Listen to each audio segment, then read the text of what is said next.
Dear colleagues, good day. We continue our conference DESSERT'. Now is it time for our fourth plenary session, and it's my pleasure to invite for plenary talk Professor Inna Skarga-Bandurova. Inna represents Oxford Brookes University, United Kingdom. Of course, Inna represents Ukrainian University from Ternopil. Yes, Ternopil, West Ukrainian National University and Institute of Modeling, National Academy of Science in Ukraine.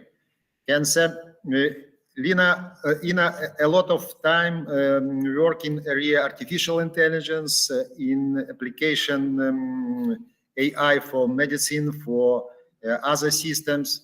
It's our pleasure. We a lot of time participate and cooperate with Professor Inna Skarga-Bandurova and your team in a lot of European Union funded projects as Tempus, Erasmus Plus, and Horizon 2020. Officially, now Inna represent Oxford Brookes University in United Kingdom. Inna, welcome for your presentation. Please, this place.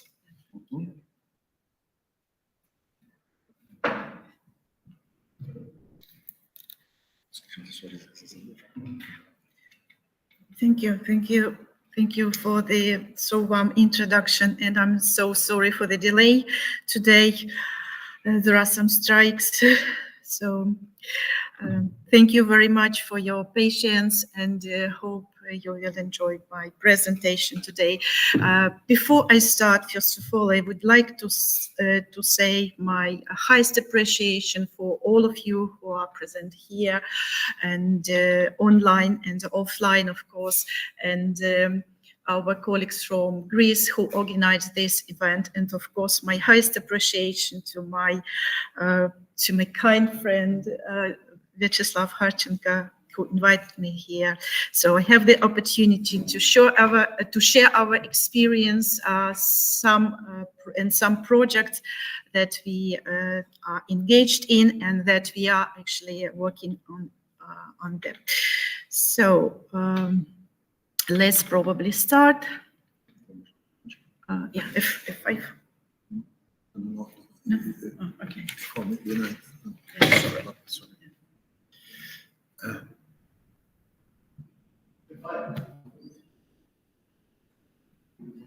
Share screen.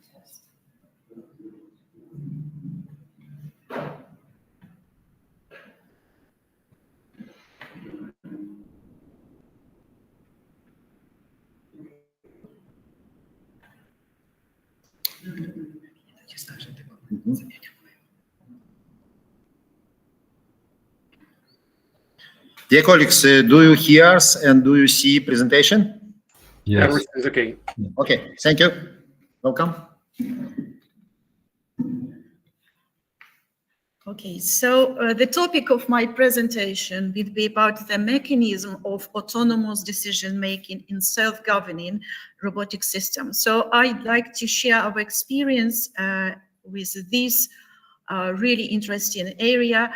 And a little bit, of course, I will be talking about the security and artificial intelligence, mostly artificial intelligence, of course. So now I'm engaged in 3 different projects for many years already. The first one is artificial intelligence for healthcare. And in this particular area, I worked with Project Saras. Saras, this is it states from self-autonomous robotic assistant systems, which aims at developing of a next generation surgical robotic system that will allow single surgeon to execute robotic minimally invasive surgery without need of experts assistant surgeons. So this is a pioneering idea which was partially realized during one of the European projects. And actually it was a first step in one of the first step in development of such systems, and leads to different interesting results and application. And actually we also, so the part of this research lead us to two interesting directions. The first one is autonomous decision making, which we realized in different in different aspects, and I'm going to share with you today, and explainable AI. So explainable AI, one of the really interesting, tremendous areas that we also worked in the context of healthcare and in the context of robotic systems. So the second project is devoted to development of the unmanned ground vehicles, and at our university we have two different research labs, or even three very, very soon, which are worked with such systems. So the first one is robotic and AI. When we worked with Formula One students, and actually Oxford Brookes University was one of the leaders at in the UK who involved in development of unmanned vehicles. Actually our direction now is unmanned ground vehicles, which can be used for different aspects that we will discuss further. So in this context, today we will discuss a little bit global path planning algorithms, again some results and lessons learned.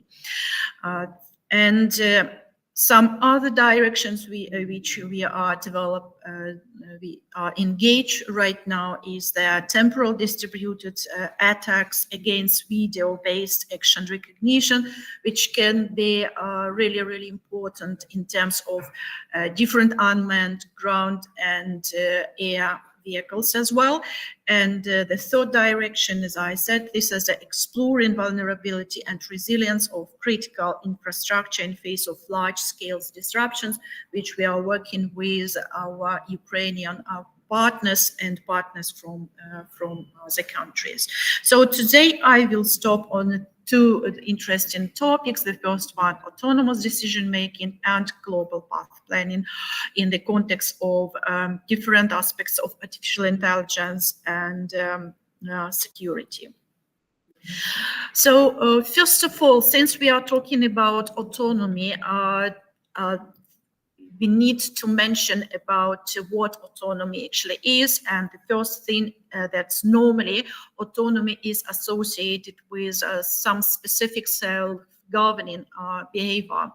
And it can vary from very simple things like partial or low autonomy systems, when we need or when we expect from robotic system just the mapping or localization, then move further into the task autonomy, with, for example, autonomy or in terms of a surgical robotic system, it can be autonomous robotic anastomosis or some specific target decision systems, and then moving further to the full mission autonomy, when human actually act as a supervisor to the high-level peer-to-peer collaboration.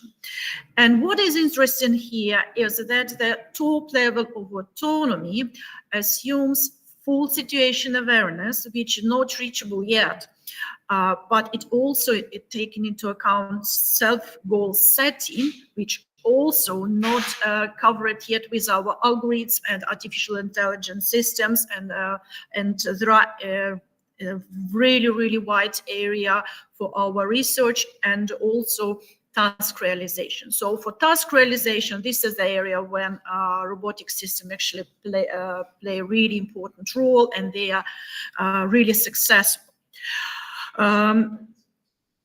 What should be mentioned here is that the self-aware autonomous systems, they can work and they can interact to some extent really efficiently with humans, and utilize some data that we programmed is there. But peer-to-peer collaboration or human-robot interaction may be much more difficult than realization than the full autonomy. And the core essence here is that the robot needs to understand what actually human expect from robotic system. So it should be more cognitive than physical. So physical, this is the essence that each robot normally have some specific functionality. What we are going to achieve is this natural understanding of the situation and collaboration in a human way with this robotic system. So in this context, our first case, of course, this is the SARAS. As I said, so experimental setup for SARAS consists of different connected systems. First of all, this is the artificial human abdomen and pelvic region model. So we worked solely on the human phantoms. This is not the real parts, of course. These phantoms was designed and produced by Austrian Center for Medical Innovation and Technology in collaboration with the MRI group at the University of Dundee and SARAS partners as well. Then it also include, and you can see here the part of the Da Vinci surgical system with 2 active robotic arms, which actively actually represent the interface between the lead surgeon and the patient. And SARAS multi-robot surgery systems, which was developed with 2 versions. In first version, it was fully teleoperated by the assistant surgeon, and the second system was fully autonomous. So we actually are interested in really autonomous system. And what is important here is this, the concept behind efficient autonomous decision-making and human-robot collaboration include at least 3 important elements. First of all is the gathering and understanding complex information from the environment. In this particular case, this is the surgical regions. The second one is recognizing teaming context and setting goal. So since we are going to make a robotic system that able to collaborate with a surgeon, it can work in or it can mimic at least some cognitive aspects of the natural collaboration between the 2 surgeons, like a main surgeon and assistant one, because our initial goal was to substitute a human on this robotic system. And then, of course, it needs to take specific proper actions following a high-level strategy. So we need to have these 3 aspects to realize the human-robot collaboration. What does it mean? Actually, it means that we need to have some sort of a cognitive architecture. Probably all of you already know that what we have to this moment, these absolutely fantastic ChatGPT systems that can analyze a huge or train a huge amount of data and mimic the human human interaction. So you can easily ask the question, or you can ask any question and receive really, really similar answer, similar to human contact, human conversation answer. So what, but if you ask directly, for example, ChatGPT, whether do you use any cognitive architecture, the answer will be no, because they use completely different set of algorithms. They are really efficient, they are amazing, and to this moment they can understand and analyze a lot of data related to the, not just the text data, they move to visual data as well. But still, cognitive architecture for systems who are fully autonomous should be the part or essential part of the of such systems. So for the SARAS autonomous decision making, on the beginning of the project, we developed such architecture which include a different different classifiers. So this architecture is really similar to the idea which is used to this moment in 90% of the self-driving cars. So we have a lot of different deep learning classifiers which combine together, and then we worked with these classifiers to generate, to fuse this data and generate meaningful decisions. So the same idea actually was in the beginning of the SARAS project. So we don't use the new approach, which is called end-to-end, when we have let's say some classifiers in the beginning, then one huge deep learning algorithm, very trained, and then we have some decision, because this is much, it needs much more energy, resources, training, and so on. So idea was to use classical approach. So in this classical approach, our cognitive architecture include visual content and audio content. So for visual content, since we are working with surgical area, we have several different classifiers. One of them performed face recognition. You can assume that each surgical procedure has or can be divided on the phases. So we have face recognition. Face recognition actually allows us to reduce the space of possible decision for SARAS, for robot. Then we had action recognition, then tool detection, tool tracking, SEN understanding, which we call semantic segmentation module. Then also we had anomaly detection module, which realized based on the completely different architecture to understand what's unexpectedly can happen during our operation. And we have, as I said, a speech recognition model, so which should be like a second modality to this system. So the main task here was for SARAS was based on all of this observation.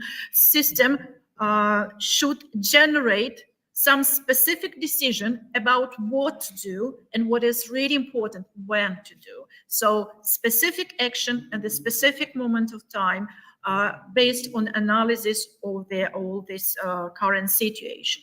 So, and in this aspect, I would like to emphasize that in the beginning of the project, and this was actually our first lesson, we thought that since this is not really the situation in a surgical scene, does not change very quickly. So our first assumption was that it should be much easier that, let's say, a situation on the self-driving cars, because we already have the experience, we have we have our own data set, so we thought that it would be a little bit easier. But unfortunately, if you look at the real representation of the surgical scheme, the level of complexity for understanding what's going on and during the procedure is much more difficult, because the structure does not have specific forms. So deep learning algorithms are faced with a lot of challenges here. So we don't expect that we will achieve 99% of accuracy from the deep learning algorithm. And this was actually one of the main reasons of challenges that we faced during this project. But again, so we have action detection system, we had semantic segmentation system, which is based on the RS50 architecture, and then we also have the generative architecture for recognition of anomalies in this particular system.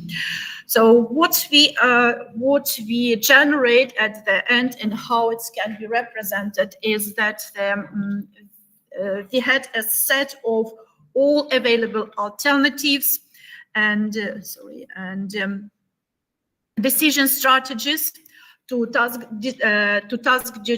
generation within which specific phase.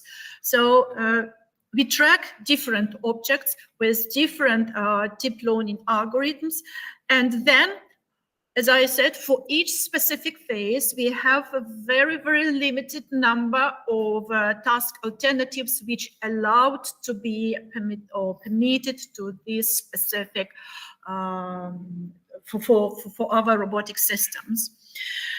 And so if you look on the left side, you probably can find them like in a very, very straightforward way. But actually what we have on each stage, this is the mix of different objects, different structures, and triggers. I will tell about them. Also, we have the, as I said, we have a speech which we received from a general surgeon. And based on this, we tried different strategy. Why we actually came up to different strategy, the main reason was our initial idea failed dramatically. And therefore, we tried different architectures, different strategies, and different approaches, which I actually want to tell you and share with you right now. So, according to our preliminary results, we defined that decision-making, and it's quite clear that all the data or all activity from a robotic system which help main surgeons should be very, very precise, because first of all, this is even if they worked with these phantoms, even though we need to train system in a such way that it can be useful at least for some specific actions. Otherwise, it makes no sense to work in this environment at all. Therefore, we tested different decision-making strategy. We started from classical final step machine, which we have general actions, face recognition, and speech recognition as the main input into the system. And then we applied different approaches, started with stating this FSM first of all, and then using different probabilities to achieve some results. Second approach was utility model. As you can see here, we used more sensory information, which also includes audio and visual context. And in this particular case, we used approach which is widely maybe used and suggested for gaming. So we use utility function and weighting model just to see whether it will work better or not. And then, and it was actually our initial idea to development of such system, it was trigger-based model. So we started from the idea, as I said, that two humans work in very close collaboration.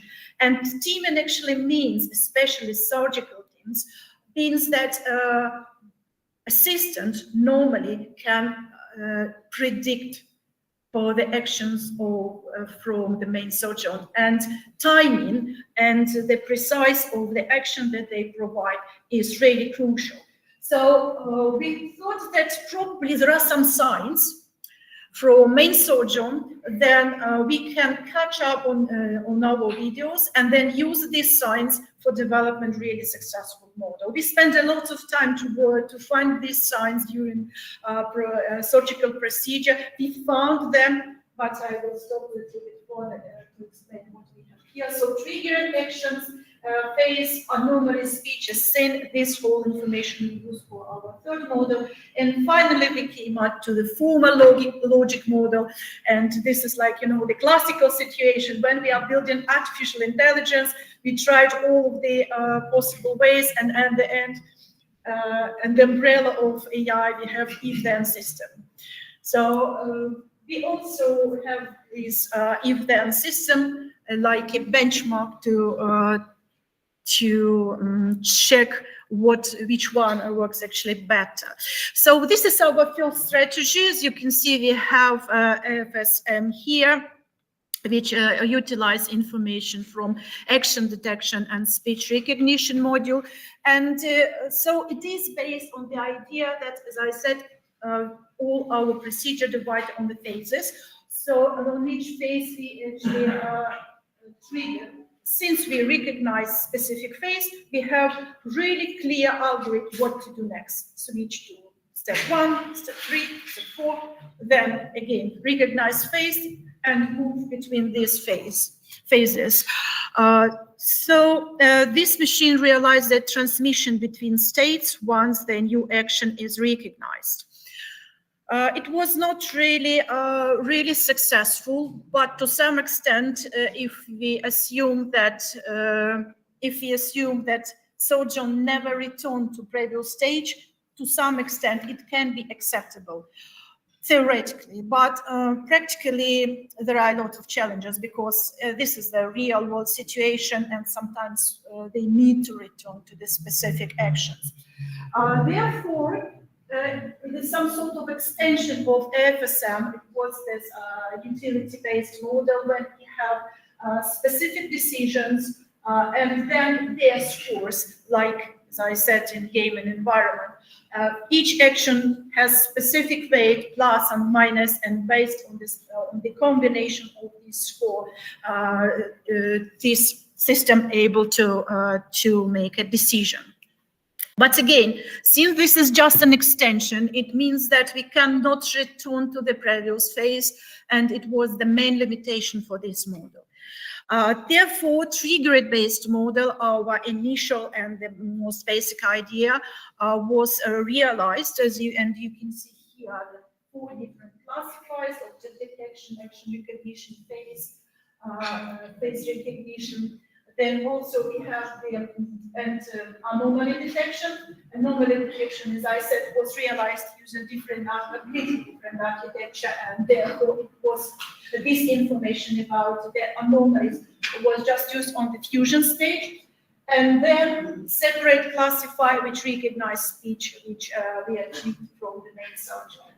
So on the decision level, all data were fused twice. So on the decision level, from the basic classifiers, because they represent the whole picture, and then they all was combined together using belief functions.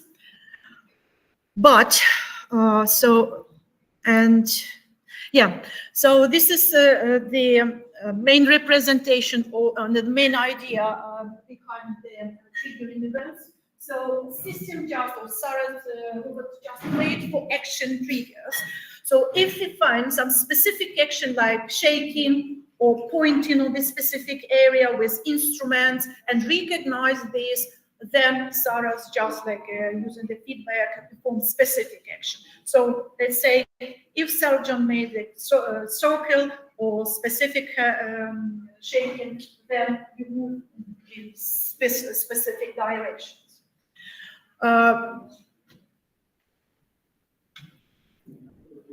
This is the general architecture of this system based on the triggers, and here you can say how the local decision can be generated. So as you can see here, they started and they based on the recognition of actions, and this was the main drawback of this system.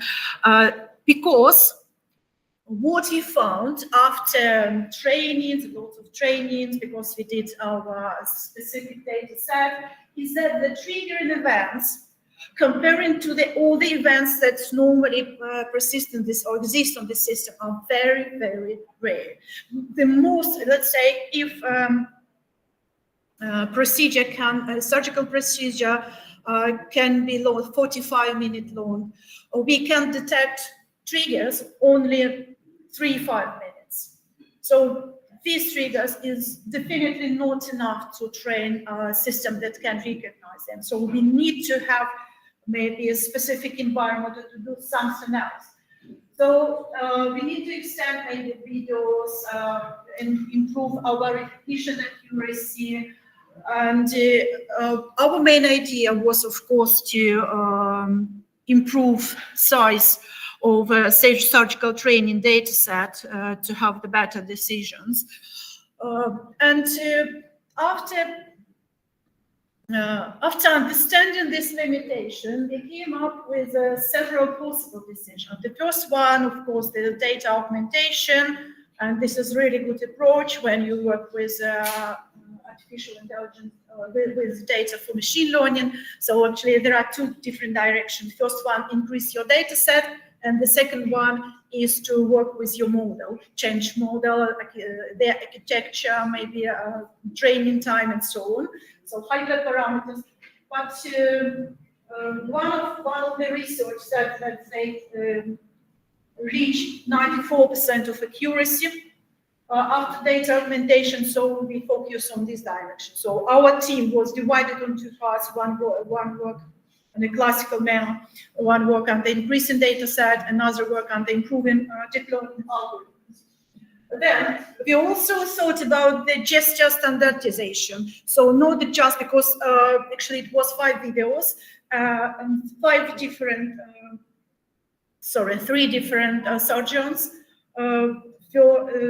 filmed during this procedure, but style is completely different, phases, everything is different. So standardization could be potentially the solution for this one.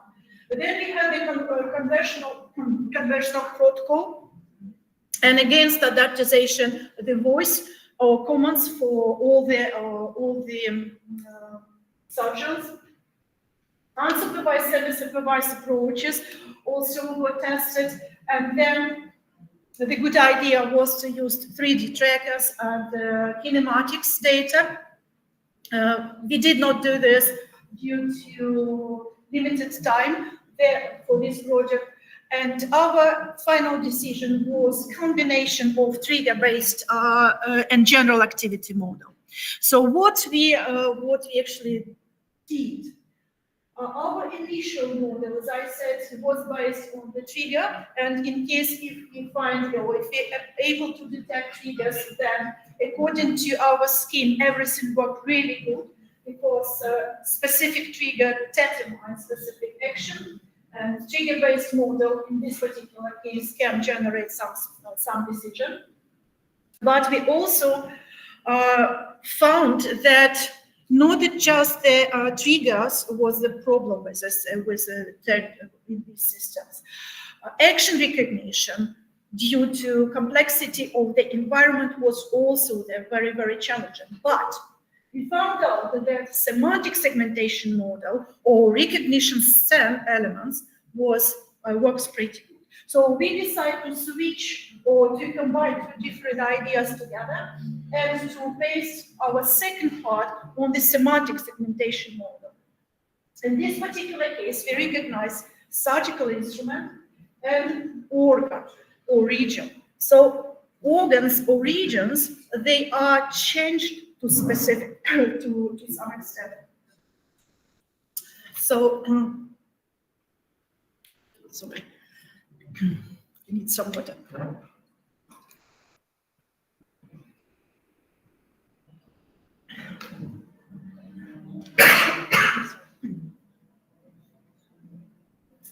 And these changes allows us to make the model.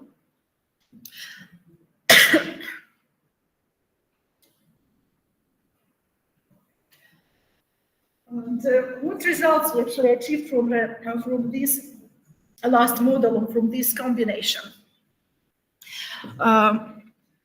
We had 3 videos or 3 different sessions from different phases. And in our first case, we explore the possibility of surgeon non-verbal collaboration. What does it mean? We simply switch off all of the voice recognition just to think or just to see whether our system can recognize something in just from semantic segmentation module with help some additional modules. And what you can see here is that the blue color is the decision-making output, and green color, this is the speech recognition module, which we don't use during training process. We just use it for testing, because this is what we actually what we have from the sergeant part, and this was his great intent, main intention. So mostly it works pretty good, but to some areas we receive really huge errors. And this is actually where our explainable AI or explainability enter into the game.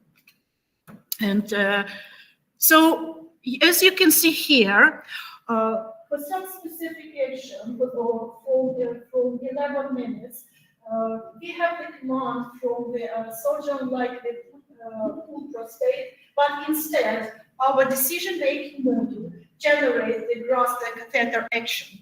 So what we did, we start to think what to do, and we make some sort of a backward to have a look what the results from the classifiers we achieved. So we analyzed the results from all our classifiers, and we found out that starting from minute 11, one of our classifiers, this is the semantic segmentation, generates that the system recognizes catheter.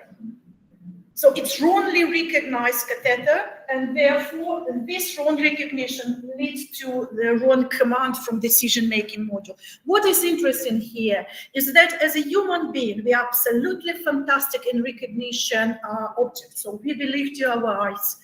But this system is also based on the same assumption. It believes to the results from visual recognition module. And since it believes to visual recognition module, if error appears in this module, it also transferred to the decision-making module. This is the main the results here. So for case 2, we check the efficiency of our autonomous decision-making in presence of both verbal and non-verbal command.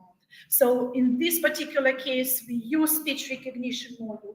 And as you can see, we still have some errors, but speech recognition or adding additional modality significantly improve their results. So this combination of fusion of different modality on such type of system brings really good results.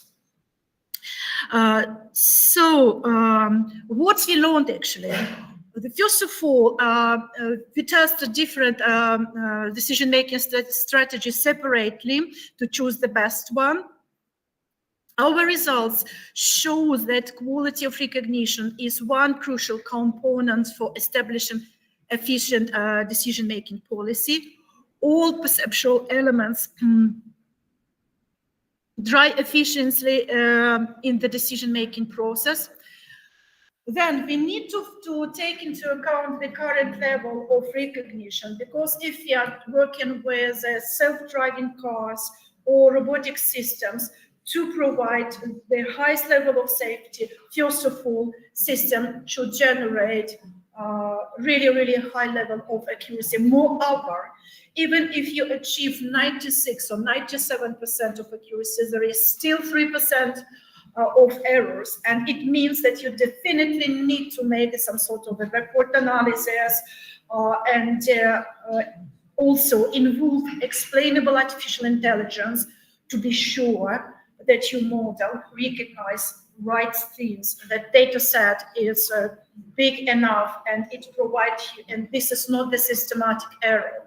This is really important. Then to reduce uncertainty for the robotic assistive action, following modification can be done. First of all, the large data set, we need a sufficient number of videos containing visual triggers in this particular case if you want to have this one. Then, as I said, explainability should be the part of the process. Fourth thing, and this is really important, we don't stop on this. We need to think about real cognitive architecture and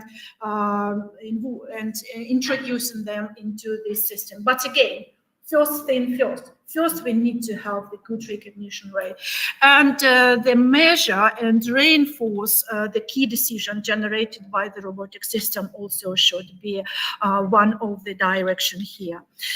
So I believe that when we can overcome these issues or these challenges, we really can reach the human level or close to human level reliability in the decision making.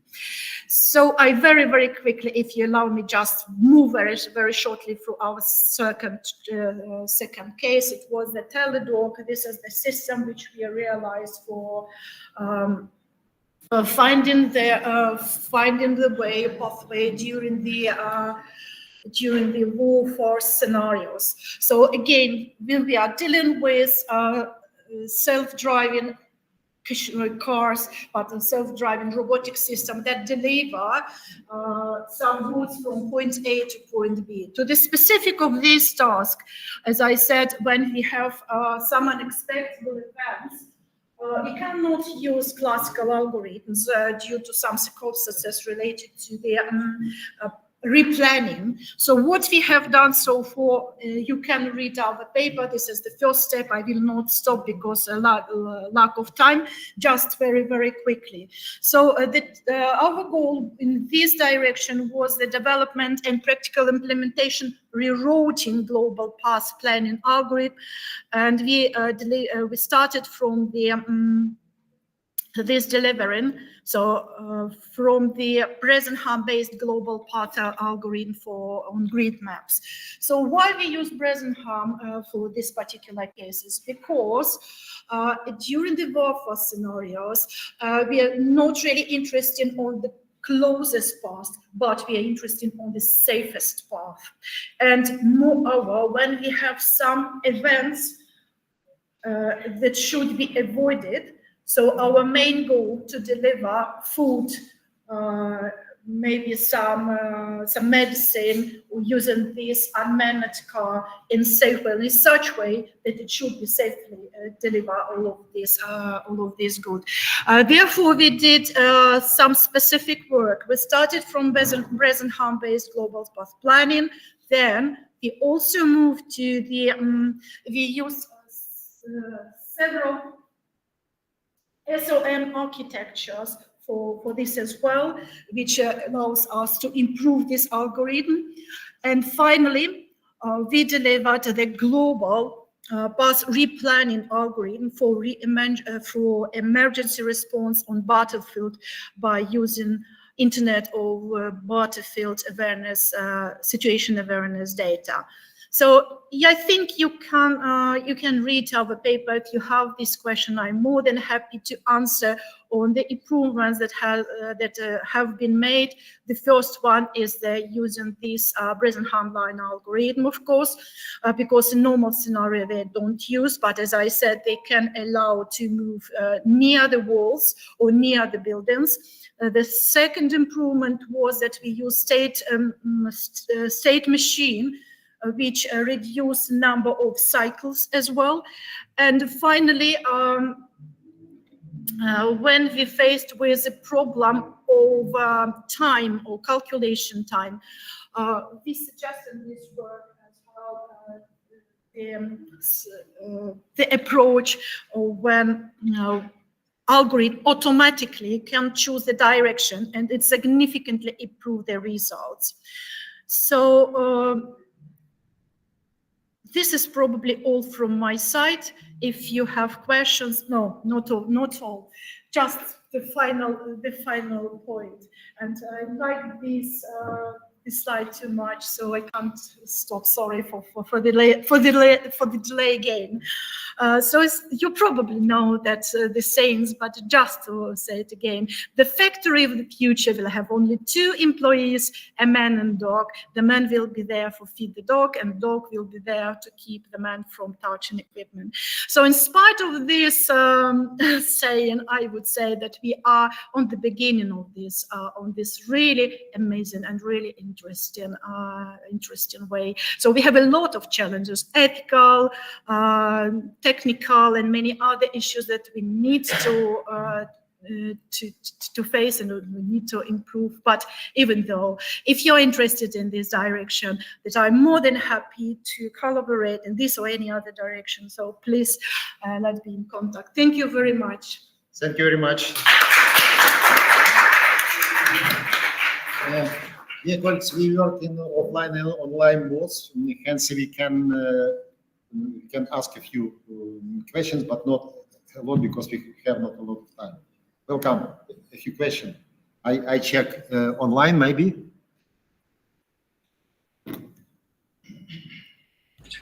No questions online. No, I have questions as usually. Welcome, Professor Shmylov. I asked you about very short formulation of question. Short. This is an interesting decision-making strategy for unmanned moving vehicles. But do you have decision-making models in emergency? If we have moving vehicle, it will be emergency too. This is with models or new models. Please, in emergency. Please once more repeat your question. No, if we have moving, maybe emergency. Do you have models decision making in emergency? If this is the same models or new models?